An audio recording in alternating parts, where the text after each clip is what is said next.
Magandang araw mga Simple Life. So ito may fresh mustasa nga pala ako. So niluto ko lang siya ng itlog na may daing na tilapia. Ito nga pala yung ating fresh na mustasa galing sa ating garden. Medyo maliit pa siya pero kinuha ko na. Tapos ito yung tilapia na dinaing. Nakuha rin niya sa may sapa dahil kahapon ay nanghuli sila. Binabad ko lang siya sa suka, bawang.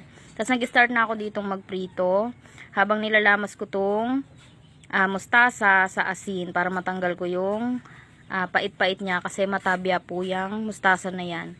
Pag matabya kasi is medyo mapait. Pagkatapos ko nga palang magprito, so sa pinagprituan nagisa na rin pala ako ng bawang, tapos nilagay ko na yung mustasa, naginisa ko. Tapos hinalo-halo ko lang, tapos lagyan ko ng pampalasa, betchin, asin, tapos hinalo-halo ko ulit. At saka ko nilagyan ng 2 pirasong itlog. Tapos hinalo-halo ko lang siya ulit hanggang mag-mix yung itlog doon sa ating mustasa. At yung pagkaluto nga pala ng mustasa natin is half cook nga lang pala. At maya-maya nga pala, naluto na siya. At eto na yung ating fresh na mustasa at daing na tilapia. Maraming salamat po sa panonood. God bless!